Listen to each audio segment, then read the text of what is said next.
नरोत्तम जी, greater Noida से। राधे राधे। राधे राधे महाराज जी। महाराज जी, पिता और पुत्र के बीच परस्पर सम्मान, आदर और मित्रवत व्यवहार स्थापित करने के लिए किस प्रकार के आचरण और प्रयास किए जाने चाहिए जिससे एक व्यक्ति उत्तम सामाजिक नागरिक बन सके? सबसे पहली बात, पिता में भगवत भावना करनी चाहिए। जब तक हम भगवत भाव से युक्त नहीं होते तो हमारी कोई भी भावना हमारा परम कल्याण करने में समर्थ नहीं है। जब हम अपने पिता को भगवान का आदर पद देते हैं कि मातृदेवो भव पितृदेवो भव, हमारे माता पिता हमारे लिए साक्षात भगवान हैं, तो माता पिता के चरणों का स्पर्श, माता पिता की आज्ञा का पालन हमारे हृदय में शुद्ध ज्ञान प्रकट करता है और भगवान को प्रसन्न करता है। पुंडरीक जी नाम के पुत्र थे जिन्होंने अपने माता पिता की आराधना की, तो विट्ठल भगवान आज भी ऐसे खड़े हैं, उन्हीं के द्वारा प्रकट किए हुए। विट्ठल भगवान स्वयं चल करके आए और कहा, पुंडरीक जी आप हमारे दर्शन करो। बोले कौन हो? बोले भगवान है। तो एक ईंट दे दी कि तब तक खड़े रहो जब तक हम अपने माता पिता की सेवा नहीं कर लेते। फिर लौट करके दर्शन के, तो ईंट पर खड़े होने के कारण इट्ठल, प्यार से उनको आज विट्ठल कहते हैं, महाराष्ट्र में विराजमान है।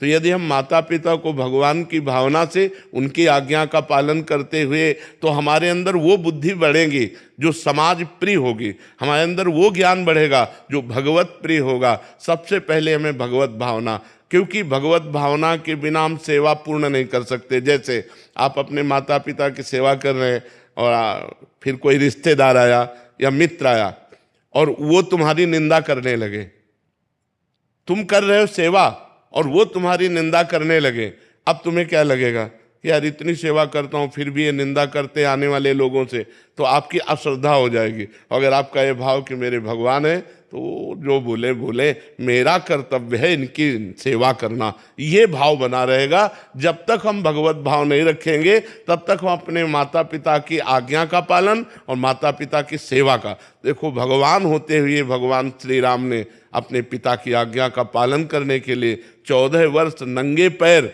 वनवास किया, बड़ा कष्ट सहा, लेकिन कभी किसी ग्राम नगर में नहीं गए। 14 वर्ष विशेष उदासी, तापस वेश विशेष उदासी, 14 वर्ष राम वनवासी।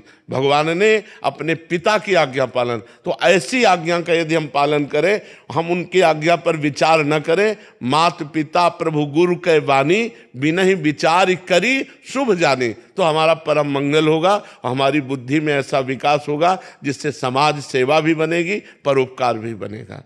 और वैसे हम सबसे प्रार्थना करते, जहाँ तक हमारी बात सबके कानों में पहुँचे, कलयुग चल रहा है, लोग माता पिता का अपमान कर रहे हैं, ये बहुत बड़ी हानि की बात है। कभी वो सुखी नहीं रह सकते जो अपने माता पिता का अपमान करते हैं, बूढ़े माता पिता को घर से निकाल देते हैं या वृद्धाश्रम या अनाथाश्रम भेजाते हैं। उस दिन की याद करो जब तुम गोद में हगते मूतते थे, उस समय यदि वो तुम्हें अनाथालय भेज जाते तो उन्होंने तुम्हें गले लगाकर पाला, और आज जब तुम्हारा अवसर आया सेवा का तो उन्हें अनाथालय या वृद्धाश्रम या अन्य जगह, ऐसा नहीं है, ऐसा नहीं करना चाहिए। वृद्ध माता पिता को भोजन और सामग्री से ज्यादा प्रिय होता है अपने पुत्र का प्यार पाना।